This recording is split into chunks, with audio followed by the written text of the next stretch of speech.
ভালোবাসা, দিশানি করবে প্রেম, আর তার দায় হবে সঙ্গীতা চক্রবর্তীর আর আমাদের। কেন দিশানি মানবো? আজকে তোকে ধোবো, এক ফোঁটা ছাড়বো না দিশানি। অনেক বোন বোন করেছি, অনেক ভালোবাসেছি, এবার শুধু তুই দেখ তোকে নিয়ে কিভাবে আমি এরকম এরকম করে ধুই। কি ভেবেছিস কি কিছু বলবো না? তুই করবি প্রেম, তুই করবি ভালোবাসা, আর দোষ হবে সঙ্গীতা চক্রবর্তীর আর আমাদের না। হাই ফ্রেন্ডস, সোমা ওয়ার্ল্ডে তোমাদেরকে অনেক অনেক স্বাগত আর অনেক অনেক ভালোবাসা। চলে এসেছি আবার একটা ভিডিও নিয়ে। হ্যাঁ, আরো একটা কথা, সেই কথাটা নিয়ে ভিডিও অবশ্যই আসবে, সেটাও সঙ্গীতা চক্রবর্তীর ঘাড়েই দোষটা যাচ্ছে, সেটা নিয়ে অবশ্যই ভিডিও করবো। আমি চাইনি এটা নিয়ে কন্টেন্ট করতে, আমি চাইনি এটা নিয়ে কিছু বলতে, কারণ আমি দেখলাম আর সৌরভ আর দিশানির আবার ঠিক হয়ে গেছে, পোস্ট দিয়েছে। তোমরা ইনস্টাগ্রামে সৌরভই পোস্ট দিয়েছে, দিশানি দেয়নি, সৌরভ দিয়েছে পোস্ট, সেটা তোমরা সবাই দেখেছো। এই ঝামেলাটার মধ্যে আমরা ঢুকতে চাইনি, কিন্তু অনেকের জ্বালা হচ্ছিল, আমরা কেন চুপ করে আছি? সঙ্গীতা চক্রবর্তী ঠিক করে দিয়েছে তো, ছেলেটা খারাপ বেরিয়েছে তাই চুপ করে আছে। মুখে তো একদম কুলু কাটি নিয়েছে, জুতোর বাড়ি খেয়েছে না, সবার সামনে মুখোশ ছিঁড়ে গেল।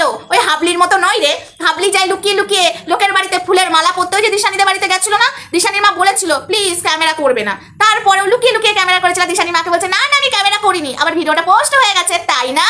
সবাইকে হাবলি ভাববেন না, সঙ্গীতা চক্রবর্তীর গাড়ে দোষটা দেওয়ার আগে পুরোটা জানতে হয়। আর সবার ফার্স্টে দিশানি বসতো না। সঙ্গীতা চক্রবর্তী যদি সৌরভের সাথে যোগাযোগ করে দিত, সম্পর্ক করে দিত, ছেলেটাকে যদি দেখাই দিত, তাহলে দিশানি ক্যামেরা খুলে বসতো যে সঙ্গীতা ম্যাডাম আপনি আমার জীবনটাকে নিয়ে ছেলে খেলা করলেন, আপনি খারাপ ছেলে দেখে দিলেন। দিশানি বসেছে কি না? কেন বসেনি?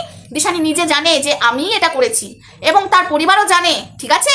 এবং সঙ্গীতা চক্রবর্তীও বলেছিল যে ছেলেটা ভালো তোরে, ভালো তোরে। তখন দিশানি বলেছিল হ্যাঁ ভালো ম্যাডাম, আমি সব দেখে নিয়েছি। ওই রকমই হয়, দেখবে যখন ছেলের বাড়ির লোক মেয়ে দেখতে যায়, তখন ছেলের বাড়ি বলে, ছেলের মা বলে না আমার ছেলে খুব ভালো, আর মেয়ের মা বলে না আমার মেয়ে খুব ভালো। এদিকে তখন শাশুড়ি বলে তুই তো আমার বৌমা হবি না রে, তুই তো আমার মেয়ের মতো হবি, ঠিক আছে। আর এইদিকে মেয়ের মা বলে আমার মেয়ে সব পরে, মুখে আওয়াজ নেই, বিয়ের পরে বৌমার গলা বেরিয়ে যায়, আর শাশুড়ি তার রূপ দেখিয়ে দেয় যে সে শাশুড়ি, পরের বাড়ির মেয়ে হতে পারে না, ঠিক আছে। সেরকমই এটাও হয়েছে না। তো দিশানি যখন ম্যাডামকে বলেছিল যে হ্যাঁ সব ভালো, দিশানিও হয়তো জানতো না, কিন্তু আসল রূপটা পরে বেরোলো। তো সেরকমই ম্যাডাম বলেছিল হ্যাঁ ছেলেটা ভালো, অনেকবার দিশানিকে জিজ্ঞাসা করেছিল, ঠিক আছে। তাই এখানে ম্যাডাম যোগাযোগ করে দেয়নি, তারা অনেকটা এগিয়ে গেছিল, তারা সবটা এগিয়ে যেয়ে তারপরে আমরা জানতে পেরেছি, ঠিক আছে। তারপরে গিয়ে যখন দিশানি বলছে ছেলেটা ভালো, ওর পরিবার ওর মা বলছে, সেখানে তো দোষ দেওয়ার কোথাও জায়গা নেই সঙ্গীতা ম্যাডামের। এই বিষয়টা নিয়ে আমি বলতে চাইছিলাম না বন্ধুরা, কিন্তু এটা বাধ্য তোমরা করলে। কিছু মানুষ না জেনে কন্টেন্ট বানিয়ে ফেলছে, আরে জেনে শুনে কন্টেন্ট বানাও। যেরকম ওই যে বং ভেন্ডি না জেনে শুনে সঙ্গীতা ম্যাডামের দিকে আঙুল তুলেছিল, আজকে সে বুঝতে পেরেছে, তার কাছে কিছু প্রমাণ গেছে, সে বুঝতেও পেরেছে যে হ্যাঁ এটা সঙ্গীতা ম্যাডাম যোগাযোগ করে দেয়নি, বুঝেছো? সেটা কোথা থেকে ওই বং ভেন্ডি বুঝতে পেরেছে, আমার মুখ থেকে নাই বা শুনলে। বং ভেন্ডি তো আবার তোর কিছুক্ষণ বাদে গিরগিটির মতো রং পাল্টায়। যদি ওর বাপের ঠিক থাকে তাহলে সত্যিটা বলবে যে হ্যাঁ সঙ্গীতা ম্যাডাম যোগাযোগ করে দেয়নি, জানার পরেই বাবা ম্যাডাম ক্ষমা করে দেন, হোয়াটসঅ্যাপে চলে গেছিল, ঠিক আছে। তাই তোমরাও জানো, তোমরাও যাচাই করো, তারপরে সঙ্গীতা ম্যাডামের ঘাড়ে দোষ দাও, বুঝেছো? আর রইল বাকি দিশানি এরকম খারাপ কাজ করছে, তোমরা কেন কিছু বলছো না? যারা কমেন্ট করছো যে বা যারা, তাদেরকে বলছি দিশানি কিছু খারাপ কিছু করেনি। কেউ যদি ওকে খোঁচা মেরে যায় তো দিশানি তো একবার করতেই পারে, তাই না? আর দিশানি ভালোবাসি না, দিশানিকে আবারও বলছি ভালোবাসি, কিন্তু ভুলটা দেখলে যেমন আগে শাসন করেছি তেমন এখনো সেইভাবেই শাসন করব, আবার ভালোবাসবো। বাড়ির সন্তানরা যেরকম অন্যায় করলে শাসন করি ভালোবাসি, সেরকম বোন দিদি তো বোনও সন্তানের মতনই, বোন অন্যায় করবে ঠাসিয়ে চারটে চড় মারবো, আবার ভালোবাসবো। বোন তো বোন, ওই পালবাড়ির মেয়েকেও বোনই বলতাম, কিন্তু তাকে ভালো জায়গায় আনার অনেক চেষ্টা করেছিলাম, পারিনি, তার পরিবার ঠিক নেই।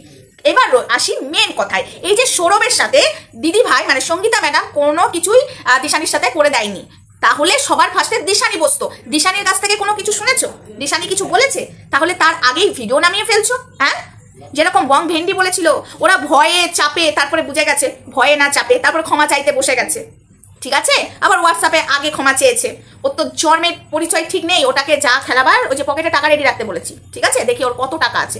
তো সেটা নিয়ে পরের কথা বলবো, যারা বা যে ভিডিও করছো তাদেরকে বললাম। আর যারা কমেন্ট করছো যে তুমি কিছু বলছো না কেন, কি বলবো, পোস্ট দিয়ে দিয়েছে তো আমরা ভালো আছি, কে দিয়েছে? সৌরভ দিয়েছে। তাই এখানে আমাদের মনে হয় ঢোকা উচিত না, স্বামী স্ত্রীর মাঝখানে অশান্তি লাগে। ওই যে বললাম না, সবাই সবটা আগে বুঝতে পারে না, কে খারাপ কে ভালো বুঝতে পারে কি না পারে না। সবাই তো কন্টেন্ট বানাবার জন্য উঠে পড়ে লেগে থাকে। আজকে আমি একদম গ্যারেন্টি দিয়ে বলছি, দিশানির সাথে আগে যারা কথা বলতো তারা শুধু কন্টেন্ট বানাবার জন্য, ভিউজ কামাবার জন্য উঠে পড়ে লেগে থাকতো, যে মই তুলে দিয়ে মই কেড়ে নেওয়ার মতো দিশানির সাথে করেছে, সেটা আমরা দেখেছি। দেশদ্রোহী আমাদেরকে ফাঁসাবার জন্য দিশানিকে ইউজ করেছে, আমরা তো না দেখা কিছু নই। পুরোনো কথা তুলতে চাই না, তোমরা কন্টেন্ট বানাচ্ছ, আঙুল যখন সঙ্গীতা চক্রবর্তীর দিকে আমাদের দিকে তুলছো, তো আমাদেরকেও তো বলতে বসতে হবে, এটাকে কন্টেন্ট ভেবে নিও না। কিন্তু তোমরা যদি বলতে থাকো তাহলে বসবে, যে আরো একটা ব্লেম সঙ্গীতা চক্রবর্তীর ঘাড়ে দেওয়া হয়েছে, সেটা নিয়ে কাল ভিডিও আসবে, অবশ্যই কালকে ভিডিওটা পাবে, ঠিক আছে? না জেনে শুনে সবার ঘাড়ে দোষ দেবে না। মাথায় গোবরটাও মনে হয় নেই, পুরো ফাঁকা। গোবরটা থাকলেও মনে হয় একটু বুদ্ধি থাকে। গরুর গোবরও যদি মাথায় থাকতো তাহলেও বুদ্ধি থাকতো, সেই গোবরটুকুও নেই তোমাদের মাথায়, ঠিক আছে? দিশানির সর্বনাশ যদি সঙ্গীতা চক্রবর্তী করতো তাহলে দিশানি আগে বসতো, দিশানির পরিবার আগে বসতো। না জেনে শুনে কন্টেন্ট করাটা তোমাদের স্বভাব। ওই যে বং ভেন্ডি বসেছিল না জেনে শুনে কন্টেন্ট করা, দেখেছো তো? সে বুঝতে পেরে গেছে যে আমি কত বড় ভুল করেছি, কারণ তার কাছে কিছু, হ্যাঁ, সে যদি মানে মানে কি বলে না, বংশ পরিচয় যদি তার ঠিক থাকে সে এসে বলবে ক্যামেরার সামনে। ও তো আবার গিরগিটির মতো রং পাল্টায় না যখন তখন। সঙ্গীতা চক্রবর্তী সৌরভের সাথে ঠিক করে দিয়েছিল। সৌরভ এসে বলেছে না, সঙ্গীতা সরি না, দিশানি এসে বলেছে। যদি তাই হতো তাহলে সৌরভ ওই দিশানির সাথে ঝগড়া না করে সঙ্গীতা চক্রবর্তীর দিকে আঙুল তুলতো, আর দিশানিও সৌরভের সাথে ঝগড়া না করে সঙ্গীতা চক্রবর্তীর দিকে আঙুল তুলতো, ঠিক আছে? বোকা মাথা মোটা কিছু তো নেই তোদের ঘটে। এই ঘরটায় যদি কিছু থাকতো তাহলে সঙ্গীতা চক্রবর্তীর ঘাড়ে দোষটা দিতিস না। আর যে বা যারা ভিডিও করছিস দিশানিকে নিয়ে, সঙ্গীতা চক্রবর্তীকে বলছিস তো বলছিস, আবার আমাকে আর ধরিত্রীকেও বলছিস। খুব সাবধান, ভদ্র ভাষায় খুব সাবধান, ঠিক আছে?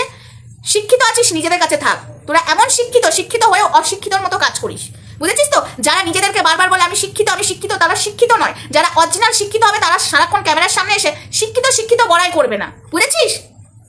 যারা শিক্ষিত অ্যাকচুয়ালি, যাদের পেটে কালি আছে, তারা এসে এখানে শিক্ষিতর বড়াই করে না। যাদের পেটে কালি নেই তারাই এসে আমি শিক্ষিত। রাখ তোদের শিক্ষিত, রাখ। তো বন্ধুরা, ভিডিওটা আমি বেশি বড় করতে চাই না, এই হলো বিষয়। এটা নিয়ে আমি কন্টেন্ট করতে চাইছিলাম না, কিন্তু এরা আমাকে বাধ্য করলো। আর কমেন্ট যে করেছো না, খুব সাবধান। আর যারা কন্টেন্ট করছো করো, কোথাও বাধা নেই। সবার নিজের বলার অধিকার আছে, কিন্তু এই নয় যা নয় সেটা বানিয়ে কারোর নামে বলে দেওয়া, ঠিক আছে? চাইলে আমি অনেক কিছু কন্টেন্ট করতে পারতাম, চাইলে আমি অনেক সৌরভ দিশানিকে নিয়ে কন্টেন্ট করতে পারতাম। সবটা কন্টেন্ট হয় না, সব কিছু ক্যামেরার সামনে নয়, ঠিক আছে?